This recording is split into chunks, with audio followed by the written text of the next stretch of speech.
पांच खाद्य रही जो खाद्य मु पूर्वर आलोचना करुच्ची किंतु तार एक लिस्ट मध्य किछि तथ्य WHO देछि एवं किछि तथ्य भारतर अनेक बड़ बड़ डाक्तर कहवाई चेष्टा करिसेंती गोटे पर गोटे खाद्य आपणक निकटे रखिबी सेमानंकर अधिक प्रयोग आपणकर कैंसर सेल्स को केमती बढ़ेइबो ता मध्य डाक्तर माने कहवाई चेष्टा करिसेंती। प्रथम खाद्य उपरे आपणकर दृष्टि आकर्षण करेबी।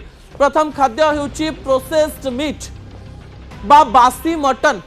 जदि आपण रेड मीट को बारंबार रोसई करूचंती गोटे दिनर मटन को आपण जदि 3 दिन 4 दिन पर्यंत खाउचंती फ्रिज रे रखी खाउचंती एवं प्रिजर्वेटिव भाव में रखिकी खाउचंती ताले आपणक शरीर रे कैंसर सेल तैयारी हेई पारे किंबा कैंसर सेल बड़ हेई पारे। अन्यपटे डाक्टर माने कहवाई चेष्टा करिसेंती जदि जनक शरीर रे कैंसर सेल अच्छी आ लुचिकी अच्छी ताले अत्यधिक मीठा सेवन द्वारा से कैंसर सेल बढ़ी बढ़ी चली थाए एवं मीठा को कंट्रोल मैनर रे न खाई आपण जदि अत्यधिक भाव में व्यवहार करुचंती जदि आपणकर भविष्य रे केवे कैंसर हुए तार परिमाणटी अधिक होबो बोली डाक्टर माने कहवाई चेष्टा करुचंती। तृतीय कथा पोड़ा तेल को विश्व रे एबे बैन करा जाइछि अर्थात गोटे तेल को जदि गोटे थर छणा जाइछि ताकू द्वितीय थर व्यवहार न करिबा पई कहा जाइछि।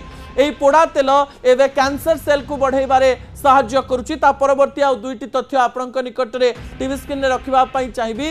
पैकेट फूड जहाँ रही जो प्रोसेस फूड गुड़िक आपण पैकेट रे पाउछंती चिप्स हो किंबा एबे एमती अनेक खाद्य आसुची जो खाद्य गुड़िक तैयारी हेकरी रहउची केवल गरम पानी पकई देले ही जाउची सेथिरे कैंसर सेल आपणक शरीर रे बढ़ी पारे। आ शेष तथ्य मु आपणक पूर्वरु देइथिली पोड़ी जाइथिबा ब्रेड पोड़ी जाइथिबा रुटी पोड़ी जाइथिबा